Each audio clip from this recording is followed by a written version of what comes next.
हिंदी में यूपीएससी की तैयारी से संबंधित प्रोग्राम्स को देखने के लिए सब्सक्राइब करें study IQIAS Hindi. Hello and very good afternoon to all of you. मैं कुणाल आप सभी का स्टडी IQIAS हिंदी पे स्वागत करता हूं और आज हमारी आरंभ सीरीज की क्लास 32 और क्लास 32 में हम लोग पढ़ने वाले हैं राजभाषा। तो देखिए, दरअसल हम सभी बात जानते हैं कि भाषा संवाद का माध्यम है, लेकिन भाषा केवल संवाद का माध्यम नहीं है। भाषा आपकी पहचान भी होती है, आपकी स्थिति बताती है, आपकी संस्कृति बताती है और आपसे जुड़े बहुत सारे पहलुओं को उजागर भी करती है। ठीक इसी प्रकार से जो हमारी सरकार है उसकी भी अपनी एक भाषा होती है। सरकार की भाषा का मतलब ये है कि सरकार जो कामकाज करेगी वो किस भाषा में करेगी। तो मैं जैसे कि आपको हर बार बताता हूँ कि हमारे संविधान निर्माता बहुत ही बेहतरीन थे हर मामले में, वो सभी चीज़ों को समझते थे। तो जब उन लोगों ने संविधान को तैयार किया तो उन्होंने इसमें एक सेक्शन जोड़ा और वो है संविधान का भाग 17।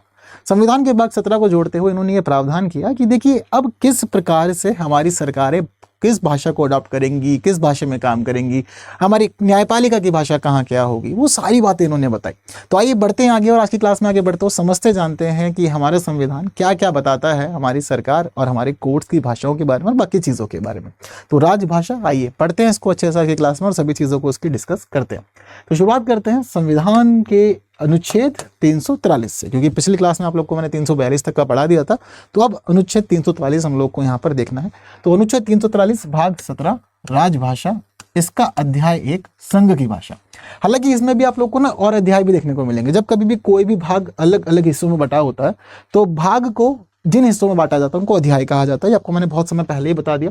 तो अब इसका जो पहला भाग है वो कहता है संघ की भाषा के बारे में, दूसरा भाग आएगा वो प्रादेशिक भाषा के बारे में कहेगा, उसके बाद और भी चीज़ों को हम डिस्कस करेंगे। बातें क्लियर है? तो चलिए, सबसे पहली जो बात है वो है अनुच्छेद 343 की। ठीक, संविधान का अनुच्छेद 343 कह रहा है संघ की राजभाषा के बारे में, यानी कि बता रहा है कि अब जो हमारी केंद्र सरकार है, जो हमारी संघ सरकार है, वो किस प्रकार से काम करेगी, किस भाषा के तहत, किस भाषा के तहत कैसे काम करेगी, इसका क्या मतलब। तो अब दरअसल क्या होता है कि देखो, हमारी जो सरकार होती है उसको आदेश जारी करने पड़ते हैं, विधेयक लाने पड़ते हैं, अधिनियम बनाने पड़ते हैं और भी कई सारी चीजें होती हैं। तो ये सारा का सारा काम कौन सी भाषा में होगा वो यहाँ बताया गया। तो सीधे तौर पर हमारा संविधान कहता है कि देखो, जो हमारी संघ की राजभाषा है वो हिंदी होगी और इसके हिसाब से जो लिपि है वो देवनागरी होगी। यानी कि ये बता रहा है कि हमारी संघ की भाषा लिपि है, संघ की भाषा हिंदी है और संघ की भाषा हिंदी होने के साथ साथ जो लिपि है वो देवनागरी है। ये बात इसने यहाँ पे क्लियर की। बात क्लियर है? इंपॉर्टेंट भी है। तो संघ की भाषा क्या हो गई? हिंदी हो गई और लिपि देवनागरी हो गई। बात क्लियर है? केवल और केवल भाषा के बारे में बता रहा है, लिपि के बारे में ही बता रहा है कि देखो लिपि हम कौन सी अडॉप्ट कर रहे हैं। तो लिपि हमारी देवनागरी हो गई। लेकिन बात यहाँ पर पूरी नहीं हुई है। दरअसल क्या होता है कि हिंदी के लिए हम देवनागरी का इस्तेमाल तो करते हैं, लेकिन दरअसल अब अंकों की स्थिति भी होती है। अब ये बताओ कि सरकार जब हमारे सरकारी कामों को करेगी तो इस दौरान वो कौन से अंक इस्तेमाल करेगी? वो अंक जो हम देखते हैं कि वो अंक जो है वो भारतीय अंक है ना, जिसको हम देवनागरी के तहत लिखते हैं। तो अगर हम हिंदी में लिखेंगे तो क्या देवनागरी लिखेंगे या फिर जो हम नॉर्मली 1 2 3 4 5 लिखते हैं, यानी कि ये वाले अंक लिखते हैं, तो क्या ये वाले अंक स्वीकार किए जाएंगे? कौन से अंक स्वीकार होंगे? तो यहाँ बताया गया कि संघ के शासकीय प्रयोजनों के लिए प्रयोग होने वाले अंकों का भारतीय अंकों का अंतर्राष्ट्रीय रूप होगा। तो अंक कौन से रहेंगे? भारतीय अंकों का अंतर्राष्ट्रीय रूप हम लोग इस्तेमाल करने वाले हैं। तो इसलिए जब आप संघ के मामले में हिंदी के आप आदेश देखोगे तो हिंदी में वो जो देवनागरी वाले होते हैं वो हम लोग फॉलो करते हैं और उसी के अकॉर्डिंग अंकों को भी वहाँ पर हम लोग व्यवस्थित करते हैं। चाहे बात 100 लिखने की हो, चाहे 1000 लिखने की हो या फिर 1 लाख 1 करोड़, जो भी लिखना होता है वो हम भारतीय अंकों में अंतर्राष्ट्रीय फॉर्मेट को पूरा करते हुए आगे बढ़ते हैं, यानी कि अंतर्राष्ट्रीय प्रारूप को हम अपनाते हैं उस जगह पर। बात क्लियर है? तो देखो, ये तो पहली बात क्लियर हो गई कि सामान्य स्थिति में क्या है, संघ की राजभाषा हिंदी है, लिपि देवनागरी है और अंकों के मामले में क्या है कि भारतीय अंकों के अंतर्राष्ट्रीय रूप को हम यहाँ पर स्वीकारेंगे। ये क्लियर हो गया। अब इस वाली बात के साथ यहाँ पर आगे का क्या प्रावधान है? तो देखिए, इस बात के अलावा अब दरअसल यहाँ पर आगे ये मेंशन किया गया है कि केवल और केवल हम लोग हिंदी तक सीमित नहीं रहेंगे। क्यों सीमित नहीं रहेंगे? क्योंकि दरअसल हम लोग अंग्रेजों से आजाद हुए। तो अंग्रेज आए पर अंग्रेज यहाँ छोड़ के चले गए अंग्रेजी। तो बहुत बार कहा जाता है ना अलग अलग जगहों पर कि अंग्रेज तो चले गए लेकिन अंग्रेजी छोड़ गए, तो वही वाला हाल है। तो जो अंग्रेज चले गए थे और अंग्रेजी छोड़ गए थे, तो वो वाली बात हमारी सरकार ने भी मानी कि देखो, अब आज़ाद हुए हैं तो आज़ाद होते समय तुरंत हम अंग्रेजी को छोड़ नहीं सकते। तो इसलिए यहाँ पर व्यवस्था की गई संविधान के तहत कि देखो, खंड 1 के अंदर जो भी बात कही गई है वो बात अलग है, मतलब होते हुए भी जो बात लिखी है वो बात ठीक है। उस बात के होने के बावजूद संविधान के लागू होने से 15 साल के लिए यह व्यवस्था की जाएगी कि संघ के उन सभी शासकीय प्रयोजनों के लिए अंग्रेजी भाषा का प्रयोग किया जाता रहेगा जिनके लिए प्रारंभ से ठीक पहले प्रयोग किया जा रहा था। यानी कि संविधान के लागू होने से पहले जिन मामलों में हम अंग्रेजी का इस्तेमाल कर रहे थे, संविधान के लागू होने के बावजूद अब उन मामलों में अंग्रेजी का इस्तेमाल होता रहेगा। ऐसा नहीं है कि अंग्रेजी का इस्तेमाल आप बंद कर दो तुरंत आजाद होने, नहीं। कहा है कि भी अंग्रेजों के हाथ से निकल करके आए हैं तो अभी भी अंग्रेजी बहुत सारी जगह पर व्याप्त है। तो एक काम करते हैं, 15 साल के लिए तो अंग्रेजी को हम ठीक से इस्तेमाल करते हैं। तो आने वाले 15 साल के लिए कह दिया गया था कि देखो भाई, जिस काम के लिए अंग्रेजी इस्तेमाल हो रही थी उस काम के लिए अंग्रेजी का इस्तेमाल किया जाता रहेगा, इसमें कोई परेशानी नहीं है। ठीक, तो 15 साल की व्यवस्था हो गई। अब 15 साल की व्यवस्था के अलावा अगली चीज, और अब यहाँ पर अगली चीज क्या है, ये कह दिया गया है कि देखिए राष्ट्रपति को भी कुछ जिम्मेदारी दी गई और ये बोला गया कि जो ये 15 साल की अवधि है, इस 15 साल की अवधि के दौरान राष्ट्रपति शासकीय प्रयोजनों में से किसी के लिए, मतलब चाहे 15 वर्ष की अवधि चली रही है और इस 15 वर्ष की अवधि में जब कभी भी राष्ट्रपति को ऐसा महसूस होता है कि केंद्र सरकार यानी कि संघ के सरकारी कार्यों के लिए, या तो सारे कार्यों के लिए या किसी कार्य के लिए, ठीक है, तो सारी स्थिति बताई गई है कि या तो शासकीय प्रयोजनों के लिए या फिर उनमें से किसी के लिए, दोनों की स्थिति यहां पर चलती है। अंग्रेजी भाषा के अतिरिक्त हिंदी का और भारतीय अंकों के अंतर्राष्ट्रीय रूप के अतिरिक्त देवनागरी रूप का प्रयोग प्राधिकृत कर सकेगा। यानी कि 15 सालों के भीतर राष्ट्रपति की भी जिम्मेदारी है कि राष्ट्रपति क्या करे कि कुछ कामों के लिए या जो सरकारी काम है उन कामों के लिए अंग्रेजी भाषा के अलावा हिंदी भाषा को और भारतीय अंकों के साथ साथ देवनागरी रूप को भी वो अधिकार दे सकता है, नहीं कि वो प्राधिकृत कर सकता है, मान्यता दे सकता है। ये किसके पास में, ये राष्ट्रपति के पास।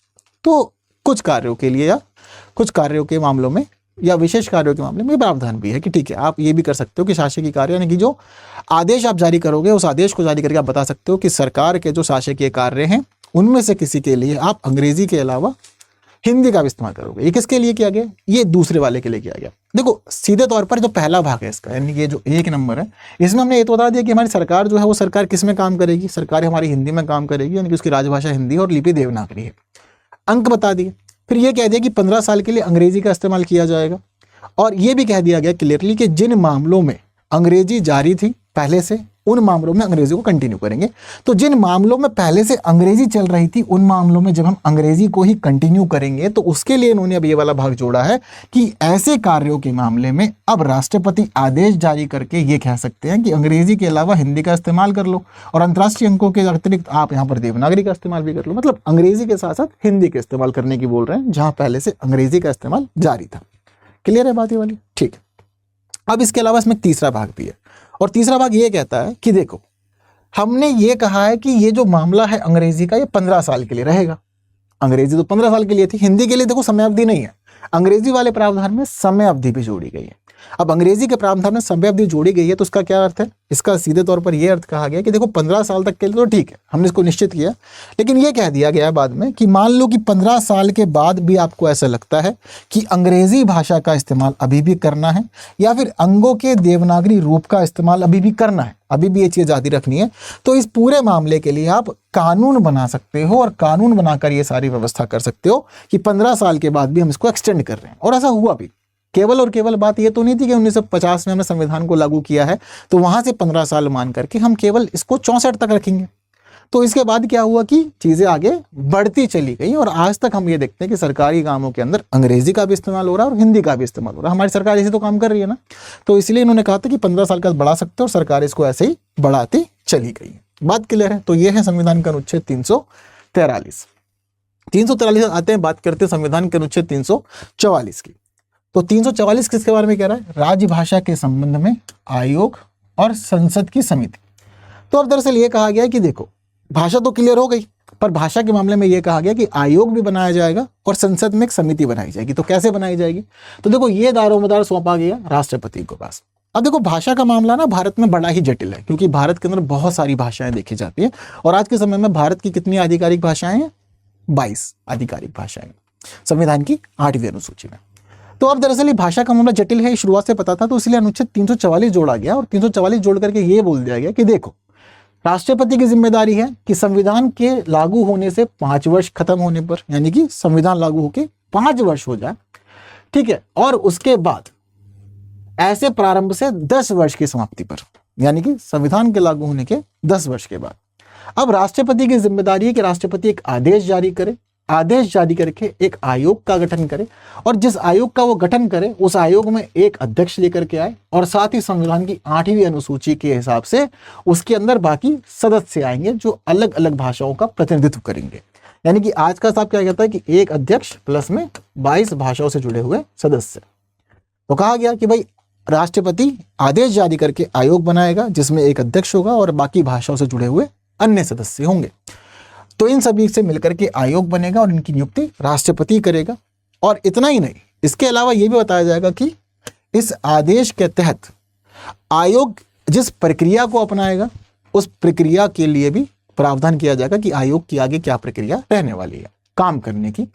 अब आयोग काम क्या करेगा, यानी कि क्या कर्तव्य होंगे, यह भी बताया गया। और यह भी कहा गया कि भाई ये सारे के सारे कर्तव्य राष्ट्रपति से जुड़े होंगे, यानी कि आयोग जो भी काम करेगा उस मामले में रिपोर्ट राष्ट्रपति को सौंपेगा या सिफारिशें राष्ट्रपति को सौंपेगा।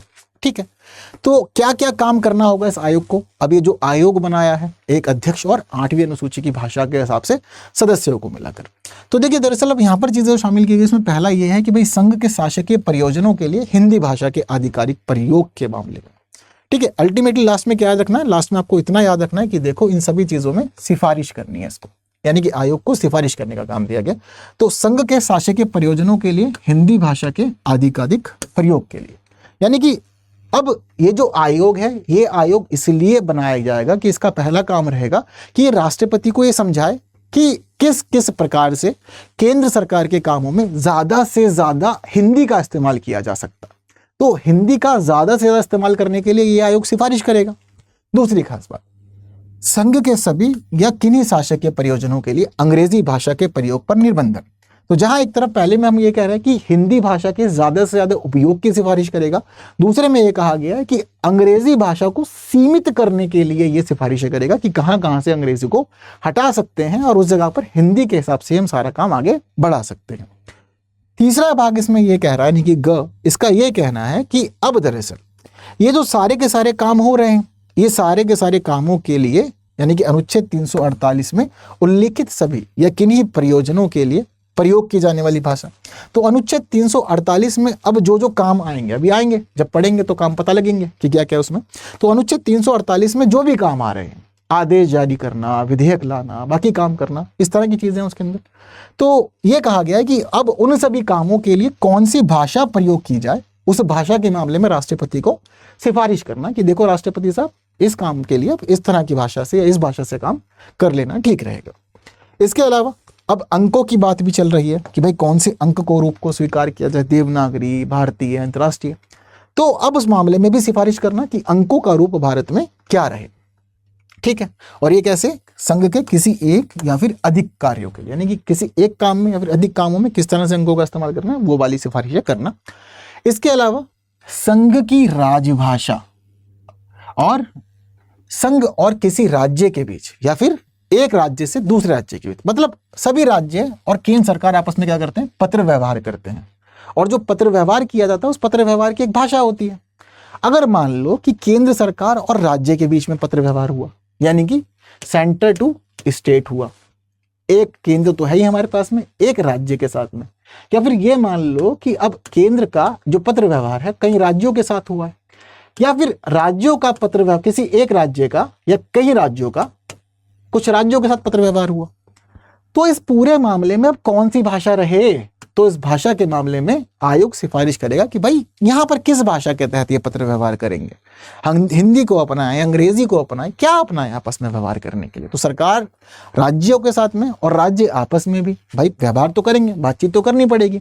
कभी राज्य कुछ रिक्वेस्ट करेंगे, सरकार केंद्र की कुछ आदेश जारी करेगी राज्यों के लिए, चीजें चलेंगी, तो उसमें क्या भाषा रहे उसके लिए भी सिफारिश करना, ये जिम्मेदारी है। तो ये सारी की सारी जिम्मेदारियां किसकी हैं, ये टोटल 5 जिम्मेदारियां इस आयोग की है जो अध्यक्ष और 8वीं अनुसूची के तहत भाषाओं के प्रतिनिधित्व के मामले में लोगों से मिलकर के बनेगा और इसकी नियुक्ति राष्ट्रपति करेंगे। बात क्लियर। चलिए, ये इंपॉर्टेंट बात पहली। लेकिन दरअसल अब यहां पर आएगी रिपोर्ट, और जो रिपोर्ट यहां पर आएगी, अब वो रिपोर्ट कहां जाएगी, तो वो रिपोर्ट जो होगी वो रिपोर्ट पहुंचेगी संसद में हमारे, क्योंकि भाई विचार परामर्श तो सारा वहीं पे होता है। तो देखो अब आगे की प्रक्रिया क्या होगी, अब काम खत्म नहीं होगा, आयोग ने अपना काम पूरा कर दिया, आयोग ने भेज दी सिफारिश। अब आयोग ने सिफारिश भेजी तो आयोग की सिफारिश के मामले में ये कहा गया है कि देखो भाई, जो ये आयोग बनाया गया है और जो भी सिफारिश करेगा, ये अपनी सारी सिफारिश करने के मामले में भारत के नेचर का भी ध्यान रखेगा, क्योंकि दरअसल जो भारत का नेचर है वो कहीं पर औद्योगिक, सांस्कृतिक और वैज्ञानिक उन्नति का मामला रखता है। तो ये भी ध्यान रखिएगा कि जो भाषा के लिए प्रावधान किया जा रहा है उस भाषा के तहत, मान लो कहीं पे कह रहे हैं कि हिंदी को हटा दो अंग्रेजी लगा दो, कहीं पे कह रहे हैं कि अंग्रेजी हटा दो हिंदी लगा दो, कहीं पे कह रहे हैं कि क्षेत्रीय भाषाओं का इस्तेमाल करें, तो जो भी कहा जा रहा है उस पूरे के पूरे निर्णय के लिए या सिफारिश के लिए ये जो आयोग है, ये आयोग हमेशा औद्योगिक, सांस्कृतिक और भारत की वैज्ञानिक उन्नति का ध्यान रखेगा कि भारत का विकास होना चाहिए, भारत आगे बढ़ना चाहिए। ये नहीं होना चाहिए कि भारत की स्थिति कैसी भी हो रही हो, लोग लड़ जाएं आपस में भाषा के लिए, पर नहीं, भाषा तो यही होगी, ये काम नहीं करना है। सिफारिश ऐसी करनी है जो व्यवस्था ठीक से रखे। दूसरी बात, जहां एक तरफ उन्नति की बात हो रही है, वहीं दूसरी तरफ क्या है कि भाई लोक सेवाओं के संबंध में हमारे कुछ ऐसे राज्य भी हैं या कुछ ऐसे क्षेत्र भी हैं जो अहिंदी हैं, यानी कि जहां पर हिंदी का इस्तेमाल ही नहीं होता। तो ये भी ध्यान रखना है कि जहां पर हिंदी का इस्तेमाल नहीं हो रहा है लोक सेवाओं के मामले में, वहां पर हित ना टकराए और सभी चीजें आप न्याय संगत रूप से व्यवस्थित कर दें, लोगों को परेशानी ना हो। यानी कि हिंदी को बढ़ावा देना है, लेकिन हिंदी को बढ़ावा देना मतलब ये नहीं कि लोगों को लड़वा दो आपस में कि आओ मिलो और डिशुम डिशुम कर लो उसके बाद में। तो ये सब खेल नहीं करने, चीजें यहाँ पर व्यवस्थित रखनी है, ताकि बेशक भाषा का मामला, भाषा के तहत चीजें चलें, बट लोग आपस में लड़े ना, वो भी व्यवस्थित रहे। अब दरअसल जैसे ये काम होगा, यानी कि अब सिफारिशें आ गई, तो सिफारिशों के मामले में अब काम चलेगा संसद में। और संसद में काम कैसे चलेगा, अब आयोग की जो सिफारिशें हैं, ये सिफारिशें जाएंगी एक समिति के पास, यानी कि सीधे तौर पर अभी लागू नहीं किया जाएगा, विचार इस तरह से नहीं किया जाएगा कि इसमें से क्या करें क्या ना करें। अब डिस्कशन होगा, डिस्कशन समिति के लेवल पर होगा, और जो समिति होगी उस समिति में 30 सदस्य होंगे, और 30 सदस्यों के मामले में लोकसभा के 20 सदस्य होंगे और 10 सदस्य राज्यसभा के होंगे। तो इस तरह से 30 सदस्यों की समिति बनेगी। अब ये 30 सदस्यों की जो समिति है, इसके सदस्य चुने जाएंगे समानुपातिक प्रतिनिधित्व प्रणाली के आधार पर, एकल संक्रमणीय मत के द्वारा। अब इस तरह से ये बनेगी समिति 30 सदस्यों की, और जो 30 सदस्यों की समिति बनेगी, ये 30 सदस्यों की समिति विचार करेगी कि अब ये जो सिफारिशें आई हैं, क्या लागू करना है, क्या लागू नहीं करना, कितनी चीजें ठीक हैं और कितनी चीजें खराब हैं, वो सारा का सारा डिस्कशन यहाँ पर किया जाएगा। अब इन सारे के सारे डिस्कशन के बाद में, अब जो भी सिफारिशें आई हैं, अब उन सारी सिफारिशों के बाद में राष्ट्रपति के पास में अपनी राय ये पहुंचाएंगे, यानी कि जितनी सिफारिशें आयोग ने भेजी, अब आयोग की सिफारिशों पर समिति विचार करेगी, जिम्मेदारियों को समझेगी, सब कुछ जानेगी, देखेगी भारत के हिसाब से, और उसके बाद में राष्ट्रपति को अब ये अंत में अपनी राय भेजेगी कि क्या करना है क्या नहीं करना। तो अब यहाँ ये समिति तो संसद की है, वहां से राय आएगी, और अब राष्ट्रपति के पास जो राय आई है, राय के मामले में अनुच्छेद 343 का इस्तेमाल किया जाएगा। अनुच्छेद 343 मतलब ये वाला अनुच्छेद। तो इस अनुच्छेद में जैसे जैसे बातें कही गई हैं, इस अनुच्छेद के हिसाब से अब राष्ट्रपति दरअसल जो सुझाव अब समिति से आए हैं, उस समिति से आए हुए सुझावों के मामले में राष्ट्रपति उन पर विचार करेगा, और विचार करने के बाद किस प्रकार से उसको लागू किया जाए, किसी भाग में या किसी स्थिति में क्या रहे आगे का निर्णय, राष्ट्रपति उसको देखेगा। पर संविधान के अनुच्छेद 343 को ध्यान रखना है कि वो महत्वपूर्ण है। तो ये पूरी प्रक्रिया है, पहले आयोग, आयोग के बाद समिति, फिर उसके बाद अंत में क्या होगा और क्या नहीं होगा ये देखा जाएगा। बात क्लियर है, परेशानी तो नहीं, उम्मीद करते हैं कि नहीं होगी, चीजें ठीक रहेगी, ये वाली बात क्लियर। अब इस बात के बाद में अगली इंपॉर्टेंट चीज प्रादेशिक भाषा। तो केंद्र का मामला समझ लिया, दोनों अनुच्छेदों में 343 और 344 में। अब आते हैं 345 और शुरू करते हैं राज्यों की कहानियां कि भाई राज्यों का क्या होगा। अब देखो केंद्र तो एक ही है, संघ तो एक ही है, लेकिन अब राज्य बहुत सारे हैं, और जितने सारे राज्य हैं उतने सारे राज्यों के हिसाब से सबकी अलग अलग भाषाएं, ये भी तो हम लोग जानते हैं। तो अब दरअसल यहाँ पर क्या व्यवस्था की गई वो देखते हैं। सबसे पहले राज्य की राजभाषा या राजभाषा, यानी कि भाई एक राज्य की क्या भाषा रहेगी और क्या राजभाषाएं रहेंगी। तो देखो हम एक चीज देखते हैं कि भारत के ज्यादातर राज्य ऐसे हैं जिनकी एक से ज्यादा राजभाषाएं हैं। ऐसा क्यों हो पा रहा है? तो देखो ऐसा दरअसल हो पा रहा है संविधान के अनुच्छेद 345 की वजह से। और संविधान 345 कहता है कि अनुच्छेद 346 और 47 के उपबंधों के अधीन, यानी कि अभी जो हम पढ़ेंगे उसके अधीन पहले से ही कर दिया 345 को, और ये कह दे रहे हैं कि देखो किसी भी राज्य के विधानमंडल की यह जिम्मेदारी है कि वो कानून के द्वारा अपने राज्य में काम करने के लिए, यानी कि प्रयोग होने वाली भाषाओं में से किसी एक या फिर अधिक भाषाओं को हिंदी के या राज्य के सभी या किन्हीं शासकीय प्रयोजनों के प्रयोग की जाने वाली भाषा या भाषाओं के रूप में अंगीकार कर सकेगा।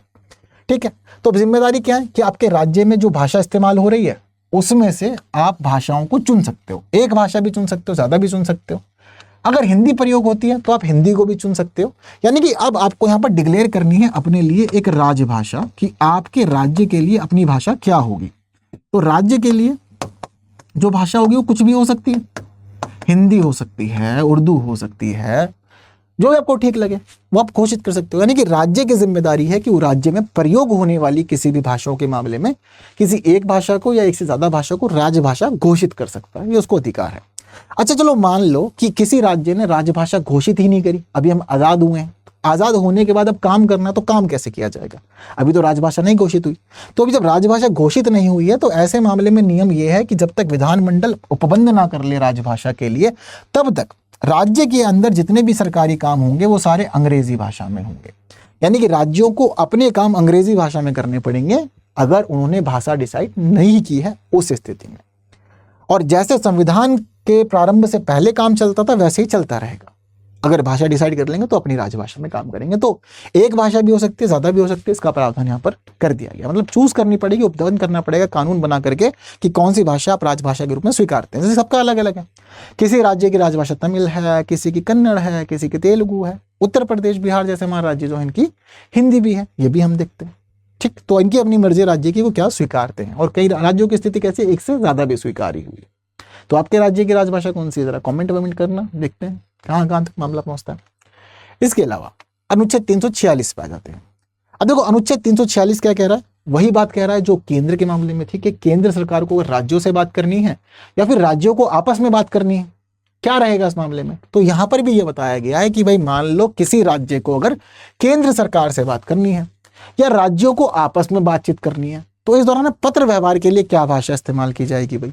तो यह सीधे तौर पर यह कह दिया गया कि देखो पत्र व्यवहार के लिए जो भी भाषा इस्तेमाल की जाएगी उस भाषा के लिए जो प्राधिकृत भाषा संघ में है, यानी कि संघ सरकार है, इसका प्रावधान कौन करेगा, केंद्र सरकार करेगी। क्योंकि आपको मैंने पहले बता दिया, शुरुआत में ही ये बता दिया था कि वहां पर मेंशन है कि पत्र आदि की जो भाषा होगी वो पत्र आदि की भाषा केंद्र सरकार डिसाइड करेगी। कहां बताया था, यहां बताया था, देखो सीधा लिखा हुआ है। ठीक है, तो जो पत्र आदि की भाषा रहती है उस पत्र आदि की भाषा के मामले में नियम यही है कि काम जो होगा वो सारा का सारा काम हमारी केंद्र सरकार के माध्यम से ही चलता है। केंद्र सरकार का जो प्रावधान रहता है उसके प्रावधान के अकॉर्डिंग ही चलता है कि भाई पत्र आदि की भाषा के मामले में ये प्रावधान करते हैं। तो यहाँ पर वही चीज लिखी हुई है इनके द्वारा कि देखो अगर जो हमारे राज्य हैं वो राज्यों की स्थिति ये है कि भाई राज्यों को केंद्र से बात करनी है या फिर उनको राज्य में बात करनी है, तो इस दौरान क्या किया जाएगा, इन मामले में जो भी चीजें रहेंगी वो केंद्र के हिसाब से चलेंगी। यानी कि संघ के बीच जो भी पत्र आदि की भाषा रहेगी वो कौन सी रहेगी, प्राधिकृत भाषा संघ के शासकीय प्रयोजनों के लिए। यानी कि संघ यानी कि केंद्र के सरकारी कार्यों के लिए जो आधिकारिक भाषा चल रही है आपको उसी में ही पत्र व्यवहार करना पड़ेगा। ये एक पहलू है, ये एक पॉइंट है। इसका एक दूसरा पॉइंट भी है, और दूसरा पॉइंट ये कहता है कि अगर मान लो कोई दो राज्य या दो से ज्यादा राज्य वो आपस में अग्रीमेंट कर लेते हैं, जैसे कि मान लो यूपी बिहार है, मान लो तमिलनाडु कर्नाटक है, केरला है, कोई भी राज्य, जैसे कि मान लो कि केंद्र की भाषा तो हिंदी है, अब केंद्र सरकार का सारा काम हिंदी में चल रहा है, तो नियम पहला तो ये कहता है कि भाई जब हिंदी में चल रहा है तो हिंदी में बात करनी है, सभी को बात करनी है, केंद्र से बात करोगे तो भी और राज्य आपस में बात करोगे तो भी। पर मान लो कि तमिलनाडु, केरल, कर्नाटक ये आपस में समझौता करके ये प्रावधान कर लेते हैं कि देखो भैया हिंदी अपन को समझ नहीं आती है, अपन को ये समझ में आता है कि ये बताओ कि आपस में किससे बात करनी है। तो आपस में मान लो एग्रीमेंट कर लेते हैं कि यार छोड़ो हमारी कॉमन अंग्रेजी है, हम अंग्रेजी में बात करेंगे। अगर इन्होंने आपस में इस मामले के लिए कोई करार कर लिया है, कोई समझौता कर लिया है, तो ऐसी स्थिति में ये अपनी किसी भी भाषा के तहत सारे की सारी बातों को आगे बढ़ा सकते हैं और आपस में पत्र व्यवहार कर सकते हैं अगर इन्होंने आपस में समझौता कर लिया है तो म्यूचुअल अंडरस्टैंडिंग में काम करेगी। बाकी जो मेन फैक्टर है वो केंद्र का है कि केंद्र ने जिसको अधिकार दिया हुआ जो स्वीकार की गई भाषा वो चलेगी। बाकी राज्यों के लिए कि आपस में म्यूचुअल अंडरस्टैंडिंग पे भी काम आप बना सकते हो। मतलब संविधान बंधनों में नहीं है, ऐसा नहीं कि नहीं यही करना है इसके अलावा नहीं कर सकते, तो ऑप्शन भी दिया हुआ है कि ठीक है ये नहीं तो ये सही, यहाँ भी ऑप्शन कर लो। इसके अलावा किसी राज्य की जनसंख्या के किसी अनुभाग द्वारा बोले जाने वाली भाषा के संबंध में विशेष उपबंध। देखो कई बार क्या होता है कि भारत में हम सभी ये देखते हैं कि अलग अलग जगह पर ना मांगे चलती रहती है। मांगे मतलब कोई कहता है हमें शेड्यूल ट्राइब में शामिल कर दो, कोई कहता है शेड्यूल कास्ट में शामिल कर दो, कोई कहता है ओबीसी में शामिल कर दो, कोई कहता है हमें क्षेत्र में ऐसा अधिकार चाहिए, कोई कहता है हमें वैसा अधिकार चाहिए। मतलब लोगों की ऐसी डिमांडें भी चलती रहती है, ये भारत की खास बात है, चीज चलती रहती है। अब ठीक इसी प्रकार का ही ये हमारा आर्टिकल है।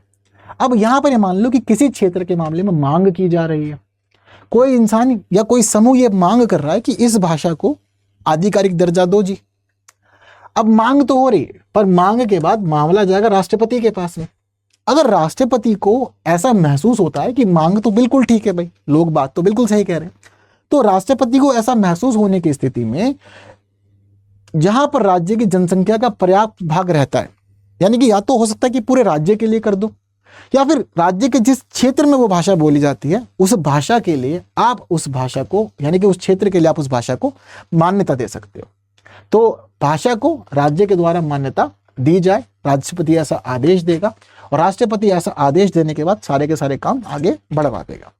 तो ये बात ध्यान रखना कि अगर कभी भी राष्ट्रपति को महसूस होता है कि कोई मांग भाषा के लिए सही है, तो भाषा के लिए सही मांग होने की स्थिति में राष्ट्रपति राज्य को आदेश देगा और राज्य को आदेश देते हुए बोल देगा कि देखो भाई, या तो पूरे के पूरे राज्य में कर लो या राज्य के किसी भाग में कर लो, लेकिन उस भाषा को सरकारी कामों के लिए मान्यता दो कि सरकारी कामों में इस भाषा की भी मान्यता रहेगी भाई।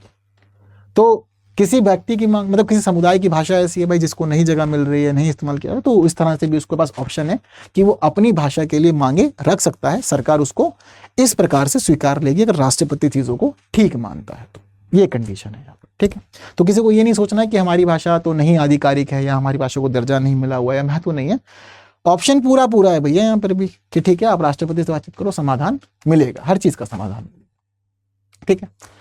अब इसके बाद में जब हमने अनुच्छेद 347 पढ़ लिया तो अनुच्छेद 348 पे आ जाते हैं। अब यहाँ बताया जाएगा कि अलग अलग मामलों में कैसी भाषा आपको इस्तेमाल करनी है, अलग अलग प्रकार से कैसी कैसी भाषा आप इस्तेमाल कर सकते हो।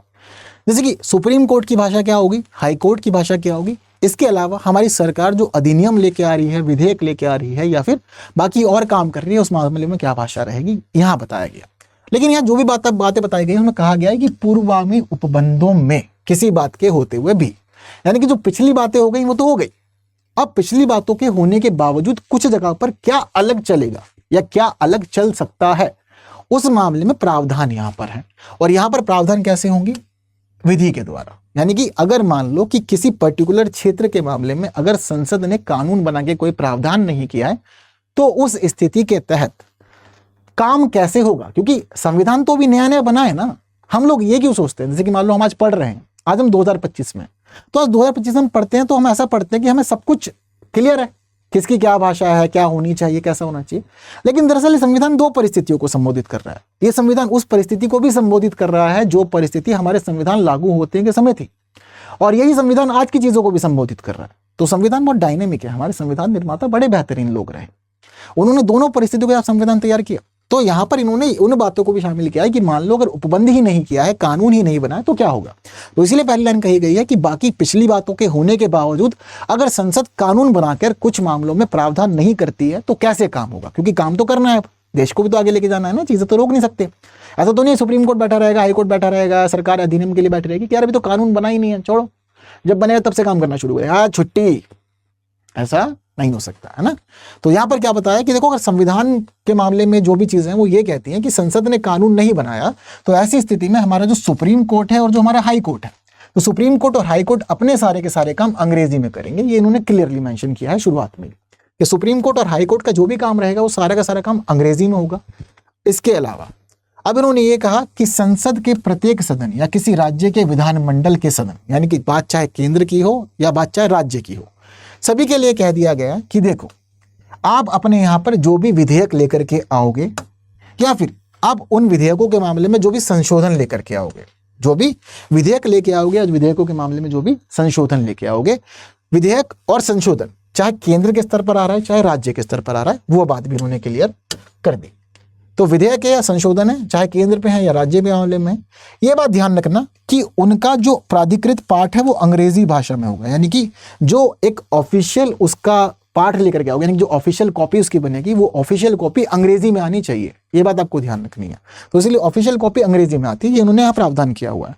तो ऑफिशियल कॉपी अंग्रेजी में आएगी। दूसरी इंपॉर्टेंट बात, संसद या फिर कोई राज्य किसी भी प्रकार से, ठीक है, किसी अधिनियमों के मामले में, यानी कि कोई भी अधिनियमों के तहत, या फिर राष्ट्रपति किसी राज्य के राज्यपाल के द्वारा कोई भी अध्यादेश आता है, तो यानी कि कभी कोई अधिनियम आया या कोई अध्यादेश आया, अधिनियम चाहे संसद लाए या फिर विधानमंडल लाए किसी भी राज्य का, या फिर इसके अलावा राष्ट्रपति या फिर राज्यपाल के द्वारा कोई अध्यादेश जारी किया जाता है, इन दोनों स्थितियों में, यानी कि अधिनियम की स्थिति में केंद्र और राज्य के स्तर पर और अध्यादेश की स्थिति में राष्ट्रपति और राज्यपाल के स्तर पर, जो भी ये काम करेंगे उन कामों के लिए भी जो भी डॉक्यूमेंट होगा उसकी कॉपी जो रहेगी ऑफिशियल वाली वो अंग्रेजी में जरूर लेकर के आनी है, ये बात ध्यान रखनी है। यानी कि ऑथराइज्ड कॉपी जो होगी वो अंग्रेजी में लानी जरूरी है, ये भी इनको कह दिया गया। तो इसलिए हमारे हिंदी अंग्रेजी दोनों में ही आती है। इसके अलावा तीसरी बात में ये कहा गया है कि देखो, चाहे संसद हो या फिर चाहे विधानमंडल हो, ठीक है, तो संविधान के अधीन है या संसद है या फिर कोई राज्य है, यह बात ध्यान रखना कि वो विधि के अधीन यानी कि कानून के तहत कुछ भी चीज निकालती है, मतलब निकाले गए, यानी कि आदेश, नियम, विनियम या उपविधि, यानी कि संविधान के तहत कोई भी काम होता है, संसद या विधानमंडल कोई भी आदेश, नियम, विनियम या फिर उपविधि जारी कर रही है, तो उसकी भी ये जिम्मेदारी है कि उसकी जो ऑथराइज्ड कॉपी है वो अंग्रेजी में आनी चाहिए। तो सारा का सारा मामला किस में हो रहा है, अंग्रेजी में बता रहे हैं कि कैसे होगा। तो सुप्रीम कोर्ट, हाई कोर्ट हमारी संसद को और हमारे विधानमंडलों को सभी के लिए बोला कि जो आप काम करोगे उसकी ऑथराइज्ड कॉपी अंग्रेजी में आनी चाहिए। तो अंग्रेजी में अब तक कॉपी आती हैं, इनकी सभी चीजें हम अभी अंग्रेजी में देखते हैं कि चल रही है, ठीक है। तो ये है पूरी की पूरी व्यवस्था कि कैसे आपको चलानी है। तो अनुच्छेद 343 बताता है काम कैसे होगा, ये काम करने का तरीका है। अब देखो, एक तरफ अनुच्छेद 343 ये कह दिया है कि भाई देखो, आधिकारिक भाषा यानी कि राजभाषा तो हिंदी है, पर ये अब काम की भाषा बता रहे हैं यहाँ पर कि भाई देखो, जब आप अलग अलग काम करोगे उन कामों में आपको कैसे कैसी भाषाओं का इस्तेमाल करना है और ऑथराइज्ड कॉपी अंग्रेजी भाषा में होगी, ये बात भी उन्होंने क्या रखा है, ठीक है। तो ये प्रावधान यहाँ पर हो गया।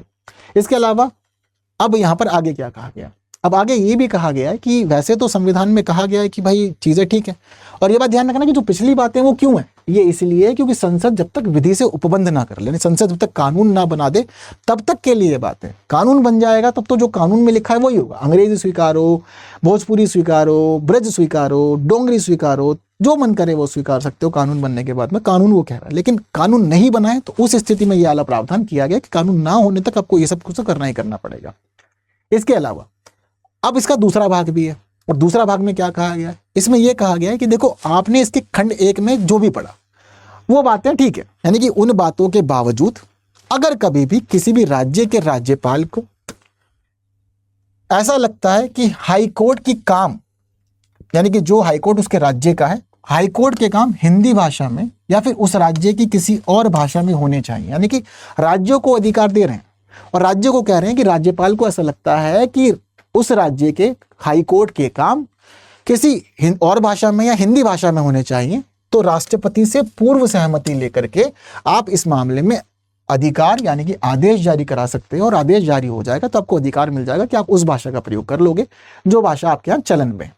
तो हाईकोर्ट की जो भाषा है वो क्या कहा गया कि नियम नहीं बनेगी तब तक अंग्रेजी है। अगर आप राज्यपाल के माध्यम से ये देखते हो कि राज्यपाल को लगता है कि मेरे राज्य में तो हिंदी ही चलनी चाहिए, हम भी हिंदी में काम करेंगे राज्य के अंदर, तो राष्ट्रपति से बात करके वो व्यवस्था करवा सकता है कि हमारे यहाँ के जो हाईकोर्ट हैं वो हिंदी में ही काम करें। ये बिल्कुल बात सही है। दूसरी इंपॉर्टेंट बात, अब यहाँ पर यह भी कहा गया है कि इस खंड की कोई बात ऐसे हाईकोर्ट के द्वारा दिए गए किसी निर्णय, डिक्री या आदेश को लागू नहीं होगी। यानी कि हाईकोर्ट के अंदर काम तो शुरू हो जाएगा, जो भाषा की आप मांग करोगे उस भाषा में हाईकोर्ट काम तो कर लेगा, लेकिन हाईकोर्ट निर्णय, डिक्री, आदेश जारी करेगा वो अंग्रेजी में ही जारी करेगा, क्योंकि आपने भाषा चेंज करवाई है, बट वो बाकी चीजों में यानी कि शासकीय परियोजनों में काम काज के लिए भाषा बदली है, लेकिन निर्णय, आदेश वगैरह जो आएंगे वो बाद में, यानी कि कामकाज क्या होना, मतलब बातचीत वगैरह करना, प्रयोग करना, चीजों को समझना समझाना वो हो जाएगा, लेकिन आदेश, डिक्री या जो भी निर्णय है वो सब अंग्रेजी में आएंगे, ऐसा इनका कहना है कि लागू नहीं होंगी ये चीजें। इसके अलावा इसमें एक तीसरा हिस्सा भी है। अब तीसरा हिस्सा किसके लिए कह रहा है, तो तीसरा हिस्सा ये कह रहा है कि देखो, आपने पहले भाग में जो भी पढ़ा सो पढ़ा, वो सब चीजें तो हैं, पर उन सब बातों के होने के बावजूद अगर किसी राज्य के विधानमंडल के मामले में वो विधानमंडल विधेयकों में से विधेयकों को पारित करता है और विधेयकों को या अधिनियमों में से, ठीक है, राज्यपाल के द्वारा प्रख्यात अध्यादेशों में या फिर उपखंडों में पैरा 3 के निर्दिष्ट किसी आदेश, नियम या विनियम अवधि के मामले में अगर मान लो कि उसको अंग्रेजी भाषा के अलावा कोई भाषा प्रयोग करनी है, ठीक है, ये छूट मिली हुई है राज्य को, तो राज्य ने हाईकोर्ट की भाषा चेंज करी। अब हाईकोर्ट के अलावा और भी तो ऑप्शन है, यानी कि जो सरकार के कामकाज हो रहे हैं, अध्यादेश आ रहे हैं, अधिनियम आ रहे हैं, विधेयक आ रहे हैं, आदेश आ रहे हैं, वो सब की बात यहाँ पर की जा रही है, क्योंकि हाईकोर्ट की बात यहाँ खत्म कर दी। हाईकोर्ट के अलावा कह रहे हैं कि जो राज्य का विधानमंडल है उस विधानमंडल के स्तर पर कई सारे काम होंगे, विधेयक आएंगे, अधिनियम आएंगे, अध्यादेश आएंगे, आदेश, नियम, विनियम आएंगे, उपविधियां आएंगी। तो इस मामले में कहा गया है कि भाई यहाँ पर विधानमंडल के तहत अंग्रेजी भाषा से वो कोई दूसरी भाषा का प्रयोग भी कर सकता है। लेकिन दूसरी भाषा के प्रयोग के मामले में जिम्मेदारी कैसे होगी? तो राज्यपाल इस मामले में चीज़ों को पहले ही अधिकृत कर देगा और राज्यपाल इस मामले में मतलब पहले ही राज्य अपने लिए सारी व्यवस्था स्वीकार लेगा, नियम कानून बना लेंगे। और अगर राज्य ने अपने लिए ये कह दिया है कि हम अंग्रेजी में कॉपी नहीं निकालेंगे या अंग्रेजी भाषा में चीज़ों के तहत आगे नहीं बढ़ेंगे, तो ऑथराइज कॉपी के अलावा ये हो सकता है कि अंग्रेजी भाषा में उसका अनुवाद निकाल दिया जाए, उस अनुवाद को ही ऑफिशियल पार्ट मान लिया जाएगा। यानी कि राज्य ये कह रहा है कि मेरे आदेश, अधिनियम या जो भी काम मैं कर रहा हूँ, मेरे जो डॉक्यूमेंट आएंगे वो ऑफिशियली हिंदी में आएंगे, मैं पहला डॉक्यूमेंट अंग्रेजी में लेकर नहीं आऊंगा। ये वाली बात, यानी कि अभी तक ये कह रहे थे ना कि जो मूल पार्ट आना चाहिए, जो ऑफिशियल पार्ट आना चाहिए वो अंग्रेजी में आना चाहिए। तो कोई राज्य अगर ये प्रावधान कर ले कि हमारा जो ऑफिशियल पार्ट है, यानी कि जो उसका डॉक्यूमेंट है मेन, वो अंग्रेजी में हम लेकर नहीं आएंगे, हम उसको हिंदी में लेकर के आएंगे, हिंदी में लाकर उसको ट्रांसलेट करेंगे, तो ये समझो कि उसको भी फिर अंग्रेजी का ही पार्ट माना जाएगा, उसको गलत नहीं माना जाएगा, नेगेटिव उसके लिए अप्रोच नहीं रहेगी। ठीक है, क्योंकि यहां तक की बात क्या थी, जो प्रतीक का पार्ट अंग्रेजी भाषा में होगा, यानी कि जो ऑफिशियल पार्ट है, ऑथराइज्ड पार्ट है, वो अंग्रेजी में, यानी कि मेन पार्ट आपको अंग्रेजी में लाना है, उसके बाद आप ट्रांसलेट कराओगे। चाहे बात यहां पर किसी भी कार्य की है सरकार के, चाहे विधेयक है, अधिनियम है, अध्यादेश है, ठीक है, कुछ भी चीज़ है या कोई आदेश, नियम, विनियम है, तो पहले यह था कि अंग्रेजी में आप लेके आओगे, फिर ट्रांसलेट हिंदी में कराओगे। अब यहाँ पर यह कह दिया गया है कि भाई मान लो किसी राज्य को लगता है कि वो अपना मेन पार्ट हिंदी में लाएगा या किसी और भाषा में लाएगा, तो वो ला सकता है, वो उस पार्ट को बाद में अंग्रेजी में ट्रांसलेट करवा लेगा, इसका उसको हम अधिकार देते हैं। और जो अंग्रेजी में ट्रांसलेट करवाएगा उसको अंग्रेजी के तहत ही प्राधिकृत पाठ माना जाएगा, उसको गलत नहीं माना जाएगा। ठीक, इसके अलावा अनुच्छेद 349 कह रहा है भाषा से संबंधित कुछ विधियां अधिनियमित करने के लिए विशेष प्रक्रिया। तो देखो यहाँ पर सीधे तौर पर यह कह दिया गया है कि देखो भाई, संविधान के प्रारंभ से 15 वर्ष की अवधि के दौरान, यानी कि 15 साल वर्ष के लिए कह रहा है, 15 सालों के लिए कह रहा है, और 15 सालों के लिए ये कह रहा है कि अनुच्छेद 348 का खंड 1 में उल्लेखित किसी प्रयोजन के लिए प्रयोग की जाने वाली भाषा के लिए उपयंत करने वाला कोई विधेयक या संशोधन संसद के किसी सदन में राष्ट्रपति की पूर्व मंजूरी के बिना प्रस्तावित या प्रस्तावित नहीं किया जाएगा। ठीक है, अब देखो दरअसल यहाँ जो मुद्दा है, यहाँ मुद्दा ये है कि भाई अनुच्छेद 348 में आपने 15 साल के लिए जो भी भाषा की व्यवस्था की है, उस भाषा के लिए ये कह रहे हैं कि देखो भाई, पहली बात तो ये मामला 15 वर्ष की अवधि तक चलेगा, और ये कहा गया है कि अंग्रेजी का इस्तेमाल अब 15 वर्ष तक करोगे। लेकिन दूसरी बात यह कि कोई राज्य अंग्रेजी का इस्तेमाल 15 वर्ष तक करना नहीं चाह रहा, तो वो क्या करे? अगर कोई राज्य 15 वर्ष की अवधि तक के लिए भाषा का इस्तेमाल करना नहीं चाह रहा अंग्रेजी का, तो वो दरअसल राष्ट्रपति की पूर्व मंजूरी लेकर के इस प्रकार से एक संशोधन कर सकता है, प्रस्ताव ला सकता है कि भाई हम अंग्रेजी में भी 15 साल तक काम करना नहीं चाहते, हम चाहते हैं कि हमारा काम दूसरी भाषा में। तो 15 वर्ष की अवधि के दौरान आप राष्ट्रपति की मंजूरी लेकर के प्रस्ताव लेकर के आओगे, और प्रस्ताव ला करके जो उसकी मंजूरी है वो अनुच्छेद 344 के खंड 1 के अधीन गठित आयोग की सिफारिशों के आधार पर होगी। यानी कि पहले आयोग, फिर समिति, और फिर उसके बाद में अंतिम निर्णय। तो कोई भी राज्य कहता है कि भाई हम अंग्रेजी भाषा का प्रयोग छोड़ना चाहते हैं, हमारा काम जो ऑफिशियल है वो अंग्रेजी में नहीं होगा, तो आयोग की सिफारिशें आएंगी, आयोग से पूछा जाएगा क्या किया जाए, आयोग की सिफारिशें समिति के पास जाएगी, समिति से पूछा जाएगा क्या किया जाए, और फिर समिति अंत में कंक्लूड करके राष्ट्रपति को बताएगी कि देखो राष्ट्रपति साहब, ऐसा हो सकता है या नहीं हो सकता, वो बाद में आएगा। तो राष्ट्रपति को जो भी निर्णय लेना पड़ेगा इस पूरे पहलू के बाद लेना पड़ेगा कि उस राज्य को अंग्रेजी का इस्तेमाल छुड़वा दिया जाए 15 सालों के अंदर या ना छुड़वाया जाए। तो 15 साल की अवधि के दौरान ही है, हालांकि अब वो 15 साल की अवधि कब की खत्म हो चुकी है। ठीक है, तो इसलिए कहा गया कि ये भाषा के संबंधित कुछ विधियां अधिनियमित करने के लिए विशेष प्रक्रिया यहां पर बताई गई है। ठीक, इसके बाद आ गया इसका अध्याय 4, जो कुछ विशेष निर्देशों की बात करता है। विशेष निर्देश कौन से? कि देखो अब हमने बात किया कि केंद्र सरकार कैसे काम करेगी, राज्य सरकार कैसे काम करेगी, इनके आदेश, अधिनियम वगैरह कैसे भाषा में आएंगे, क्या स्थिति रहेगी उसकी, वो सारी बातें हम लोगों ने करी। अब इन सारी बातों को कर लेने के बाद अब एक और पहलू छूट रहा है। जो पहलू छूट रहा है वो ये है कि अब सरकारें तो आपस में बात कर ले रही है, पर आम नागरिक सरकार से कैसे बात करेगा ये बताओ, क्योंकि आम नागरिक को भी तो सरकार से कुछ बातें करनी पड़ेगी ना। तो अब आम नागरिक सरकार से क्या बातें करेगा और कैसे बातें करेगा, अब ये बातें यहां पर हो रखी है। तो देखो, व्यथा के निवारण के लिए अभ्यावेदन में प्रयोग की जाने वाली भाषा, मान लो किसी व्यक्ति को कोई परेशानी है, तो किसी व्यक्ति को कोई परेशानी हो तो वो सरकार से बोलेगा समाधान करो। तो यहाँ पर सीधे तौर पर यह कहा गया है कि जब कभी भी सरकार के लिए आप कोई पत्र लिखोगे या कुछ भी एप्लीकेशन लिखोगे, तो इस दौरान आपको ये वाली बात ध्यान रखनी है कि जो व्यक्ति यहाँ पर चीजों को लिख रहा है वो व्यक्ति संघ या राज्य के किसी अधिकारी या किसी प्राधिकारी को, यानी कि कोई भी डॉक्यूमेंट आप लिख रहे हो, चाहे केंद्र के किसी अधिकारी को लिख रहे हो या राज्य के किसी अधिकारी को लिख रहे हो, इस दौरान आपको यह ध्यान रखना है कि आपके संघ के मामले में या राज्य के मामले में जो भी भाषा आप प्रयोग करते हो, आप किसी भी भाषा में अपना डॉक्यूमेंट जमा कर सकते हो। यानी कि किसी भी व्यक्ति को जबरदस्ती ये नहीं कहा जाएगा कि वो अंग्रेजी का ही प्रयोग करे या वो हिंदी का प्रयोग करे या वो किसी और भाषा का प्रयोग करे। व्यक्ति की मर्जी है कि जब वो सरकार के किसी भी अधिकारी को लेटर लिख रहा है या कोई भी एप्लीकेशन लिख रहा है या कुछ भी वो भेज रहा है तो वो किसी भी भाषा में लिख सकता है, चाहे वो केंद्र के तहत हो या वो राज्य के तहत हो। यानी कि राज्य के तहत भी किसी भी भाषा में कुछ भी लिखा जा सकता है, ये स्वीकृत है। बट ये बात ध्यान रखना कि संघ में या राज्य में प्रयोग होने वाली किसी भाषा में ही ये वाला काम करना होगा, ठीक है ना। तो ये बात ध्यान रखनी होगी, इस तरह से चीजें लेंगे।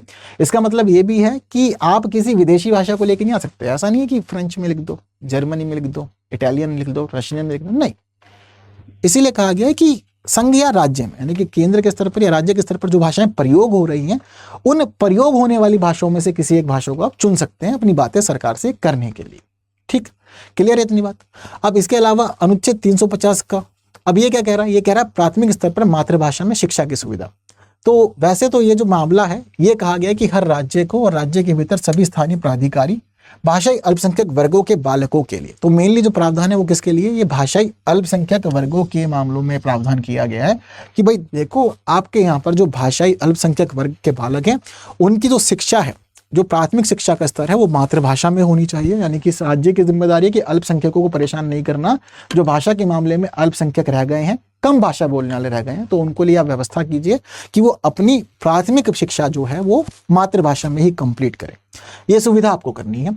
और इस मामले में राष्ट्रपति किसी राज्य को ऐसा निर्देश भी दे सकता है कि वो ऐसी सुविधाओं के लिए सारे के सारे काम करे जो भी राष्ट्रपति को उचित लगते हैं। तो राष्ट्रपति को जो जो काम ठीक लगेगा राष्ट्रपति राज्यों को आदेश दे देगा कि भाई आपके यहाँ ये व्यवस्था होनी चाहिए और इस भाषा के लिए प्राथमिक शिक्षा की व्यवस्था यहाँ पर करके जाओ, तो करनी पड़ेगी।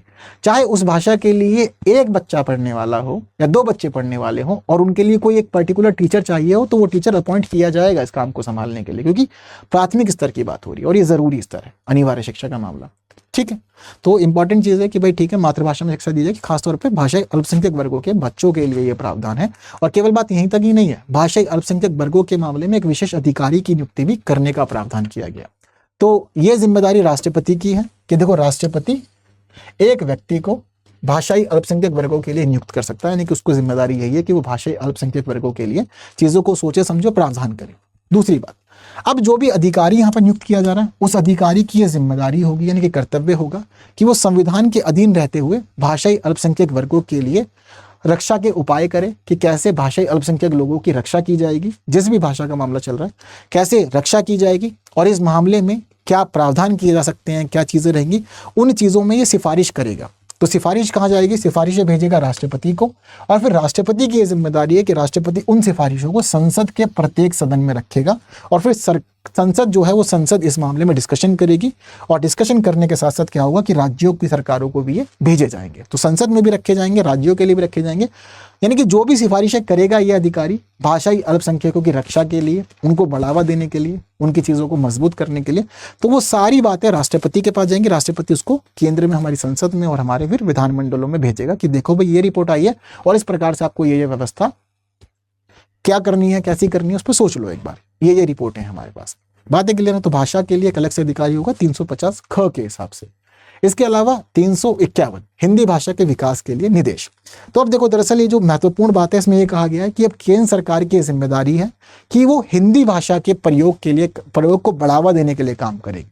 तो केंद्र सरकार की जिम्मेदारी बताई गई है कि संघ का कर्तव्य यही है कि वो हिंदी भाषा को प्रसार करे। मतलब हम लोगों ने क्या किया, हम लोगों ने जितनी बातें पढ़ी उन सारी पढ़ी गई बातों में हम लोगों ने ये तो कहा है कि केंद्र सरकार, राज्य सरकार किस तरह से भाषाओं का प्रयोग करेंगे, अंग्रेजी की क्या स्थिति रहेगी, स्थानीय भाषाओं की क्या स्थिति रहेगी, मातृभाषा की क्या रहेगी, अल्पसंख्यकों की क्या रहेगी, वो हमने पढ़ लिया। लेकिन इन सभी बातों को पढ़ने के साथ साथ अंत में क्लियरली कहा गया कि अब केंद्र सरकार की जिम्मेदारी ये है कि वो हिंदी भाषा के प्रसार को बढ़ाए, यानी कि वो उसकी कोशिश करती रहे कि ज्यादा से ज्यादा लोग हिंदी को अडॉप्ट करें, ये उसकी जिम्मेदारी है। तो प्रसार भी करने की जिम्मेदारी है, विकास करने की जिम्मेदारी भी केंद्र की ही है और सरकार की जिम्मेदारी है कि भारत के सामासिक संस्कृति के सभी तत्वों की अभिव्यक्ति का माध्यम बन सके। यानी कि भाषा जो हिंदी है हमारी, उसको इतना स्प्रेड करना है, इतना फैलाना है कि वो भारत के मामले में हर एक व्यक्ति से जुड़े और वो अभिव्यक्ति का माध्यम बने। यानी कि हर व्यक्ति अपने विचार हिंदी में प्रस्तुत करे। आपको हिंदी इस तरह से बढ़ानी है, यानी कि हिंदी का इस्तेमाल इतना ज़्यादा बढ़वा दो कि भारत के कोने कोने में हर इंसान हिंदी बोले। अभिव्यक्ति का माध्यम बन जाना चाहिए। बेशक ऑफिशियल काम काज का माध्यम हो या ना हो, लेकिन हर एक व्यक्ति को हिंदी आनी चाहिए, लोग हिंदी में बातचीत करें, ये सरकार की जिम्मेदारी है। और केवल इतना ही नहीं, यहां पर यह भी कहा गया है कि ये सब चीजें तो करनी है। इसके साथ एक आ गया कि हिंदी का जो प्रकृति है, यानी कि जो हिंदी का एक्चुअल नेचर है, उस नेचर में हस्तक्षेप किए बिना, यानी कि कोई छेड़छाड़ नहीं करनी है।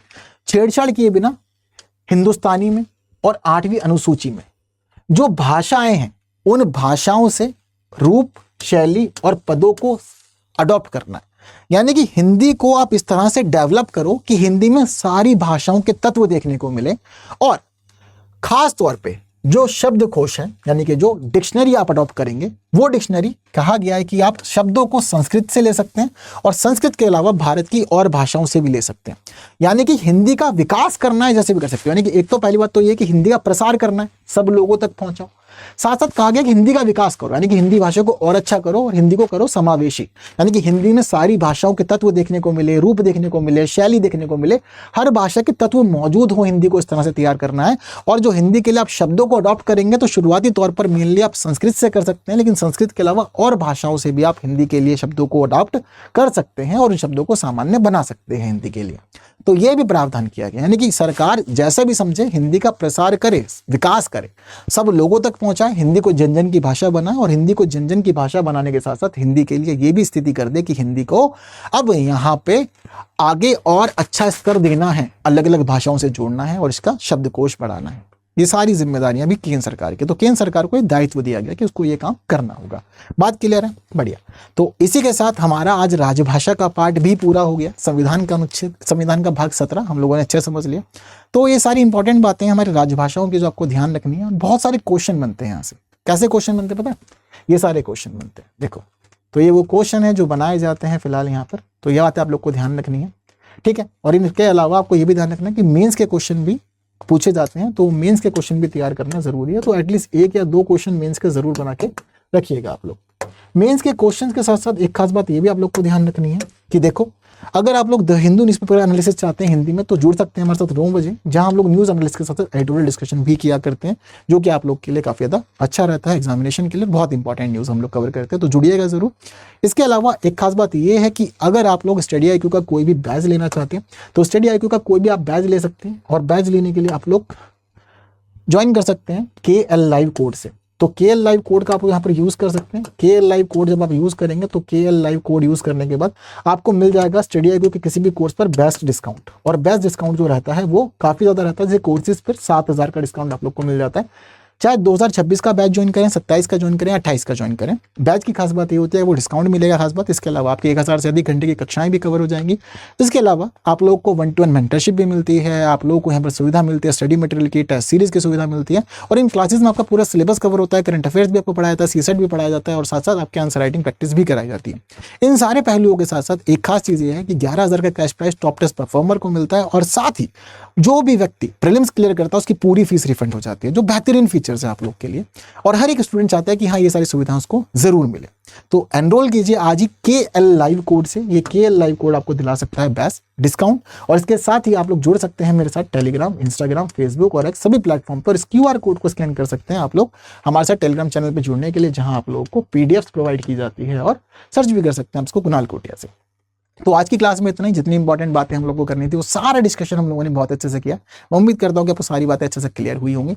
एंड फिलहाल आप लोग इस वीडियो को जरूर शेयर करें बाकी लोगों के साथ। तो जिन्होंने अब तक इसको लाइक नहीं किया, लाइक के बिना कोई नहीं जाएगा। तो बस फिलहाल आज के लिए इतना ही। तो फिलहाल दीजिए मुझे विदा, फिर मुलाकात होगी अगली क्लास में। तब तक के लिए थैंक यू सो मच। जय हिंद। हिंदी में UPSC की तैयारी से संबंधित प्रोग्राम्स को देखने के लिए सब्सक्राइब करें स्टडी IQ IAS हिंदी।